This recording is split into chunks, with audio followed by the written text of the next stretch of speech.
Um dedo de prosa com um tanto de inteligência e um bocado de questões do momento. Sejam bem-vindos a mais um episódio do Conversas de Ateliê, o podcast do Ateliê de Humanidades, que faz o encontro dos nossos colaboradores com os nossos apoiadores. No nosso 11º episódio, eu estou aqui acompanhado na mesa de André Magnelli. Boa noite, André. Olá, pessoal. Boa noite. Bia Martins. Olá, Bia. Oi, gente. Boa noite. E de Paulo Henrique Martins. Fala, Paulo. Olá, pessoal. Muito bem. Quero agradecer a vocês pela presença aqui na mesa e vamos começar com o nosso tema geral. Hoje a gente começa com a pergunta: é tarde demais para o nosso planeta Terra?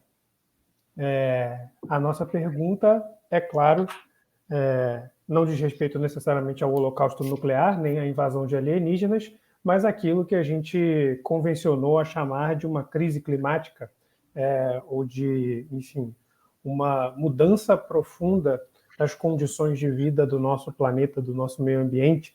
Para começar essa conversa, eu queria ler aqui um trecho de um livrinho que foi editado pelo Ateliê de Humanidades Editorial, em parceria com a UBU. Recomendo. Eu recomendo também, excelente. Diante de Gaia, 8 conferências sobre a natureza do antropoceno, de Bruno Latour. Logo no início desse livro, Bruno Latour começa falando, né?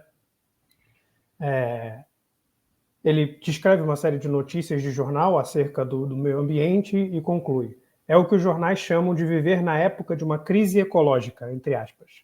Infelizmente, falar de crise, entre aspas, seria ainda outro modo de nos tranquilizar, dizendo: isso vai passar, a crise logo estará superada. Se fosse apenas uma crise, se tivesse sido apenas uma crise. De acordo com os especialistas, melhor seria falar de uma mutação. E aí, um pouco mais na frente, né, na página seguinte, essa leitura da página 23 e na página 24, ele vai dizer: ouvimos uma notícia ruim atrás da outra, portanto, era de esperar que tivéssemos o sentimento de ter deslizado de uma simples crise ecológica para o que seria preciso denominar uma profunda mutação em nossa relação com o mundo, né? Eu acho que eu quero começar por aí, né, sobre o que é isso que a gente está chamando de uma crise ecológica, se é que a gente pode falar sobre isso. Será mesmo que o nosso planeta, nosso habitat, está em crise? Ou a crise já passou, como diria o Latour? E a gente está agora em um outro momento. A gente está lidando com os efeitos, né, dessa crise. Eu queria começar a conversa por aí, para a gente pensar realmente se a gente tem tempo ainda para esse planeta ou se a gente deveria arrumar nossas coisas e torcer para o Elon Musk arrumar um outro planeta para a gente viver, né? Ou Jeff Bezos, sei lá, qualquer bilionário da vez que está viajando para o espaço.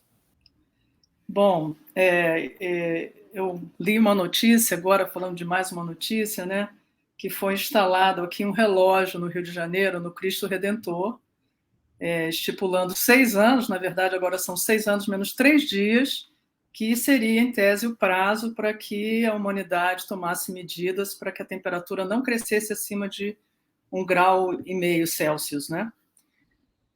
Porém, assim, o que você falou, que a gente vê, né, que o que os cientistas nos dizem a todo momento é que essa virada aí dessa curva já passou, né? Assim, o tempo que a gente poderia ter de ainda barrar consequências mais graves dessa crise climática já passou.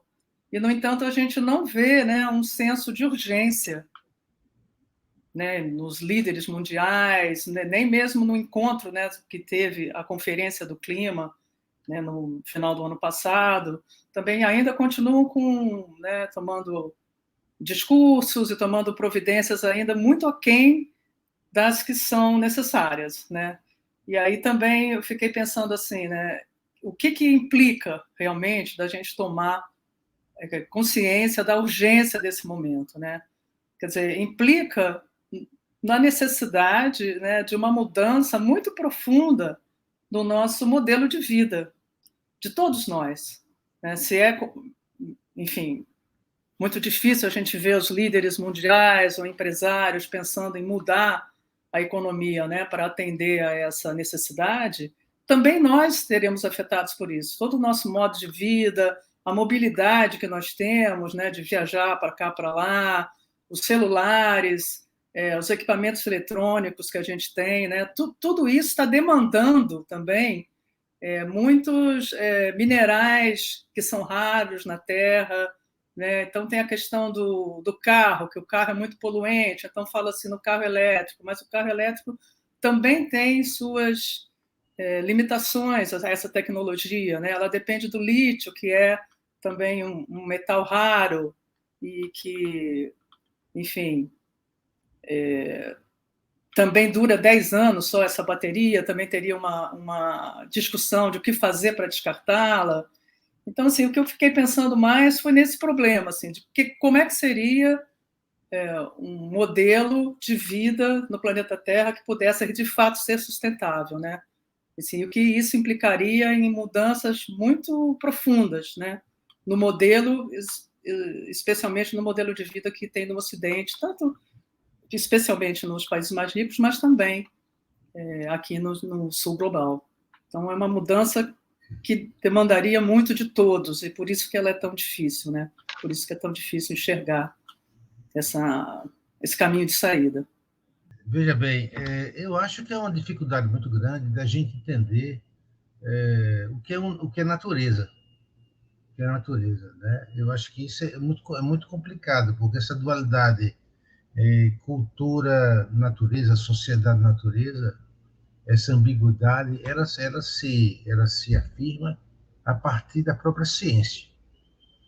Então, essa discussão é interessante porque a ciência tende a dizer que a destruição do planeta é um problema moral dos indivíduos que não têm sensibilidade com relação à questão dos custos econômicos, etc., ambientais, etc. A ciência se coloca sempre no lugar da produção da verdade, mas a ideia que a ciência tem com relação ao que seja a natureza é uma ideia muito complicada. Não é uma ideia baseada na experiência das pessoas, dos indivíduos, da construção do mundo.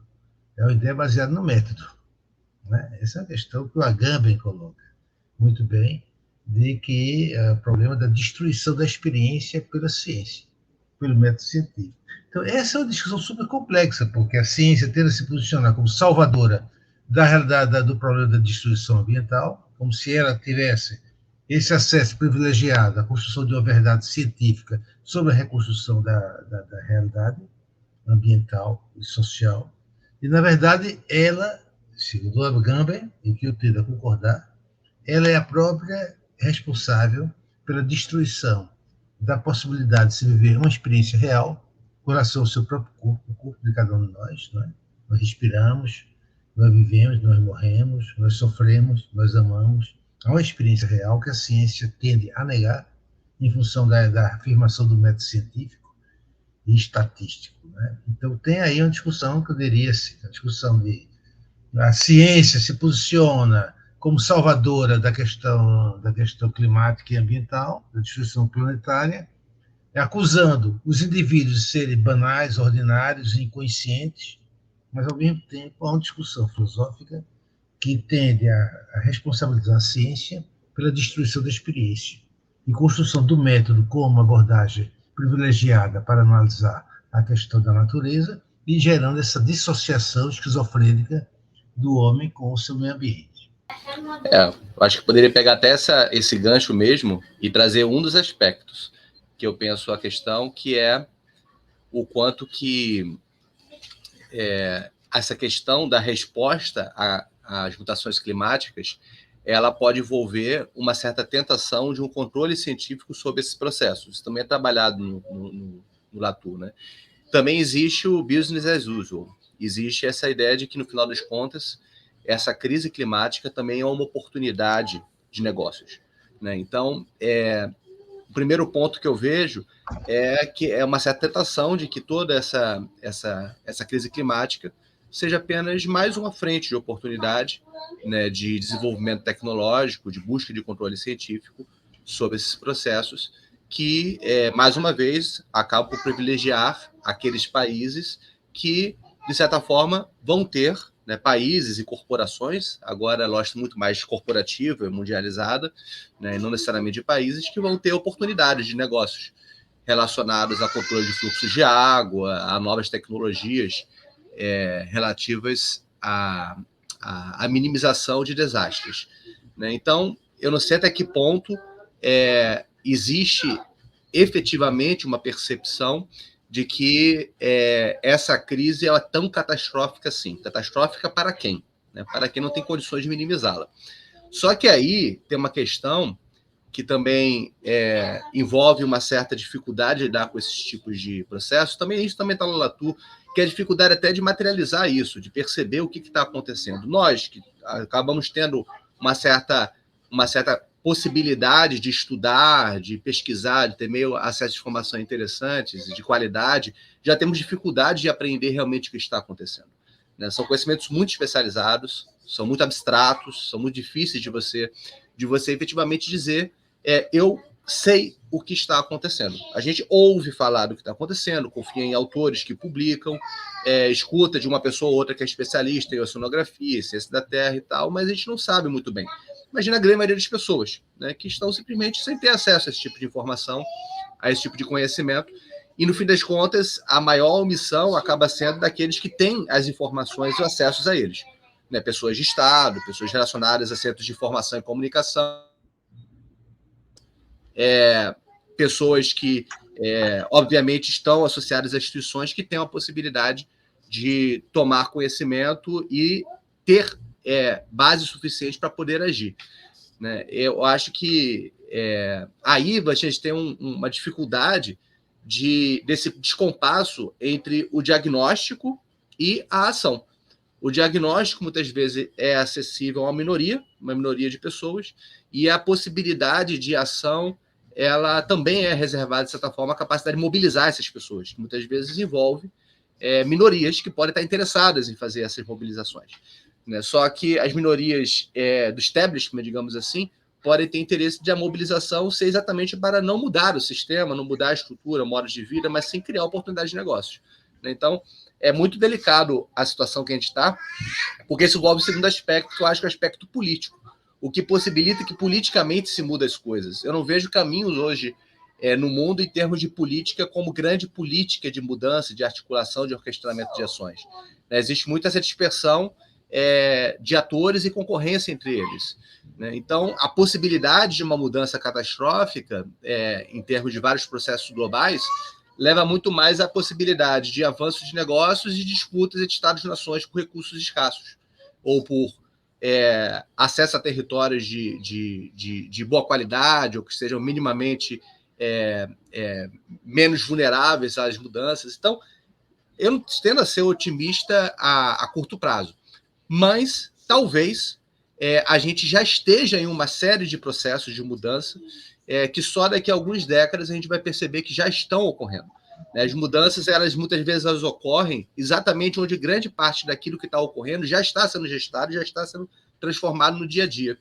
Né? Eu acho que existe uma certa consciência espraiada, uma série de iniciativas relacionadas a outras economias, a questões ecológicas, a experimentações. Talvez os processos já estejam sendo desencadeados para mudar. Mas os interesses corporativos também são muito grandes. Né? Interesses de Estados-nações, em torno da base da matriz econômica que envolve minério escasso, envolve petróleo, envolve controle sobre fluxos hídricos. Então, é meio complicado, é meio nebuloso saber o que está acontecendo e para onde é que a gente vai.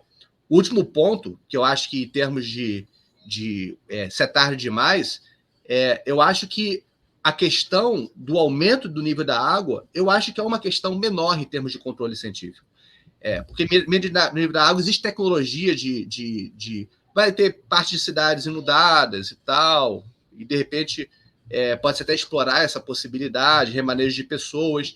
As cidades que têm condições de lidar com isso vão lidar.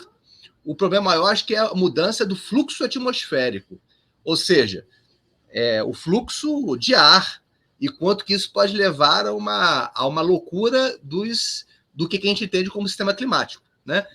As estações do ano, furacão, tempestade, isso é muito mais incontrolável. Eu acho que o fluxo... Bom, a gente fala muito de aumento de água do oceano, isso é muito mais controlável.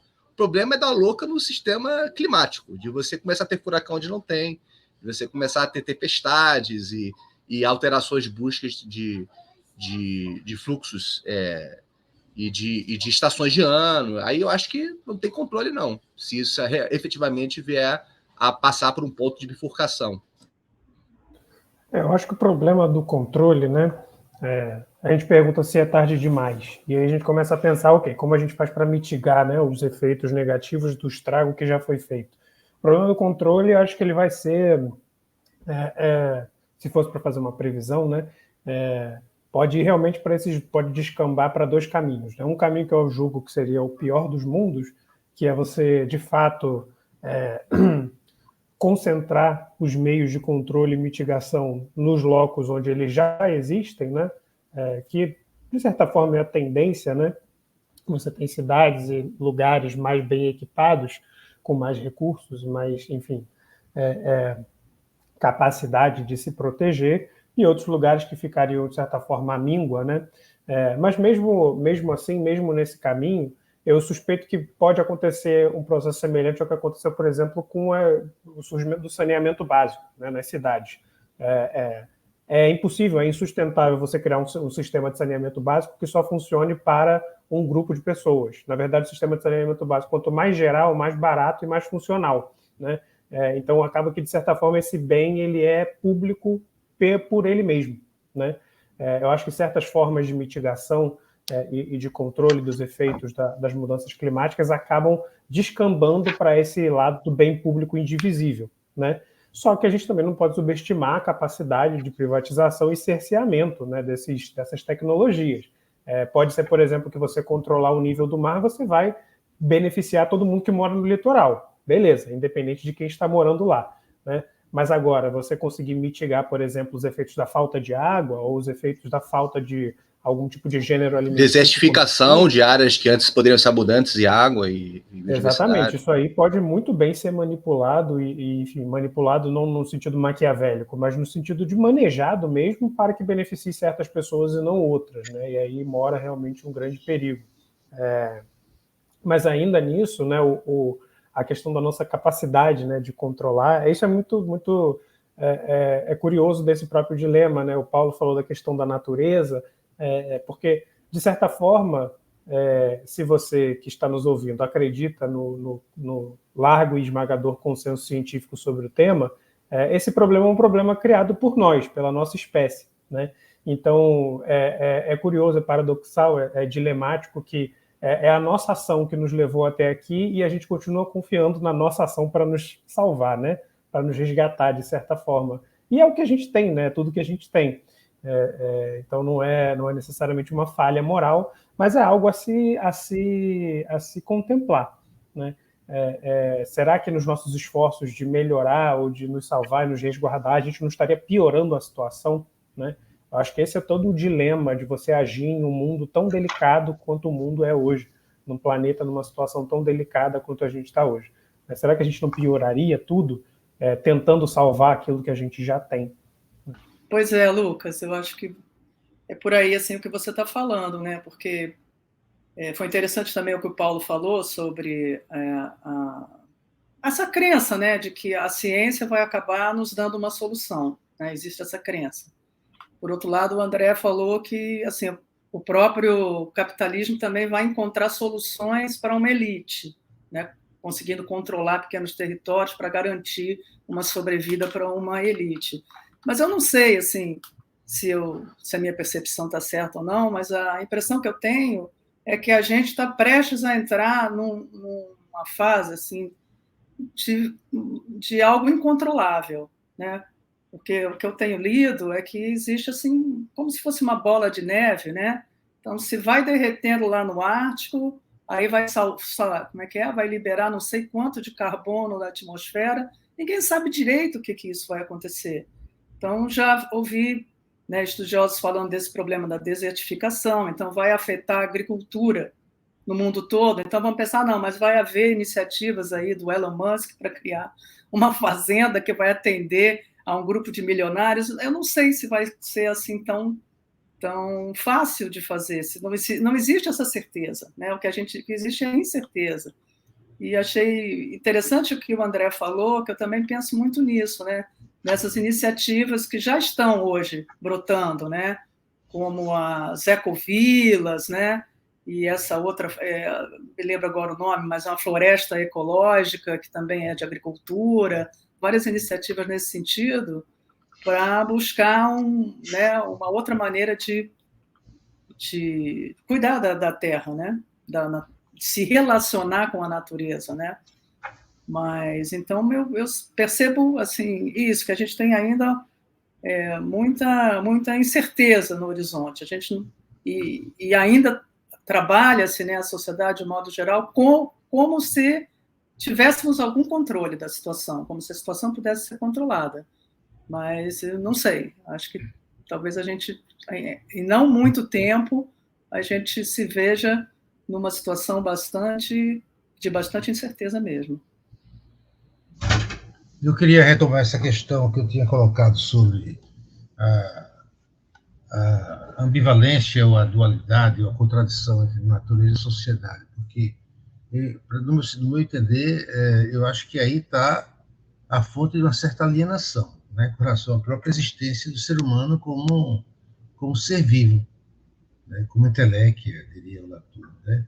Eu penso que aí tem uma contradição, porque na medida que você analisa a natureza na perspectiva científica, a natureza se apresenta como uma imagem geofísica, né? Natureza, então, ela se apresenta como problema climático, temperatura, enchentes, etc. Tudo aquilo que a ciência pode calcular empiricamente e controlar a partir do método científico. Mas tem outra dimensão, outra leitura sobre a natureza, que não é geofísica, mas é bioexistencial, que tem a ver com nossos sentimentos, nossos afetos, nossas emoções, né? Tem a ver com o sofrimento, como lidar com o sofrimento. Nós estamos lidando com uma crise climática devido aos nossos sofrimentos, né? Não é geofísico, mas é bioexistencial. Assim. Nós todos sabemos, nas nossas famílias, na vida social, o sofrimento enorme que existe aí a partir de uma experiência mal contada, maldita e mal amada, né? Pobreza, violência, fome, guerra, etc. Isso tudo tem a ver com uma crise bioexistencial, uma alienação nossa, do ser humano, com relação à nossa própria natureza nesse planeta, como ser vivo.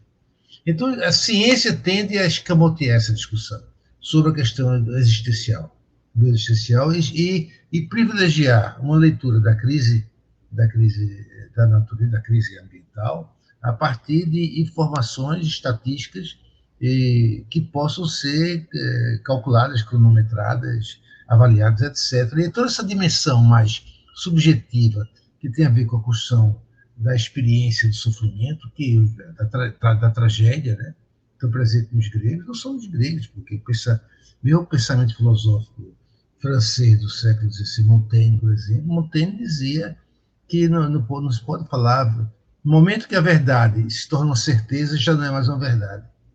A verdade era sempre ambígua, era sempre certa.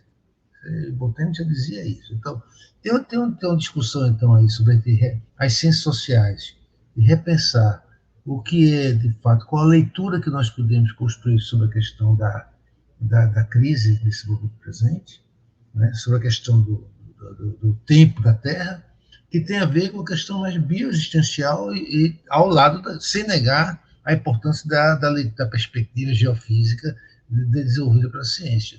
Agora, a ciência tende a criar uma hegemonia sobre o processo de leitura da verdade da crise, que termina destruindo a possibilidade de vivenciar a verdade a partir de uma experiência real de cada um de nós com relação aos nossos sentimentos, com relação ao nosso corpo, com relação à nossa alimentação, com relação aos nossos afetos, com relação às nossas utopias, etc.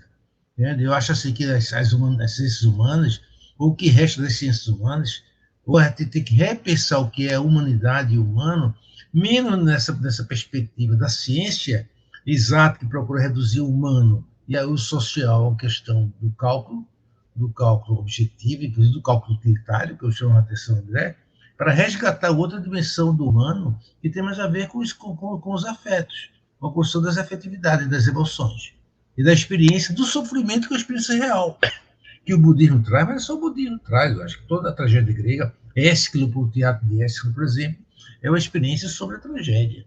Né? Então, eu penso que esse resgate nós temos que fazer. E nós só podemos fazer isso se nós realmente ampliarmos nossa experiência estética, ou seja, nossa perspectiva estética sobre a realidade, para incluir essa dimensão mais afetiva, impulsional da organização do nosso corpo, do nosso lugar da vida e do mundo. Deixa eu só complementar com uma citação aqui. Eu acho que Paulo falou uma coisa. Eu estou aqui revisando o livro da Ana Pizarro, O Voo do Tucuy. Tem um capítulo que ela reflete sobre humanidades na Amazônia. Basicamente, por que as humanidades hoje, e ela passa pela questão antropocena, passa por essas questões, e também pela área específica dela, que é a literatura. E ela fala o seguinte, né, os discursos da literatura e da cultura, que é essa questão da experiência das humanidades no sentido mais amplo possível, geram mudanças na vida, são janelas que levam nosso olhar para outros aspectos e outras sociedades. A cultura e a literatura não fazem revoluções, mas ajudam a mudar mentalidades e a caminhar com nossos próprios pés para gerar transformações. Os humanistas têm a obrigação de defender uma noção diferente de desenvolvimento, não só que reduza as desigualdades, mas também incorpore uma mudança de paradigma e uma relação de respeito dos seres humanos entre si e com o universo natural, e que abra a opção de dar a quem nos suceda um mundo onde seja possível sonhar.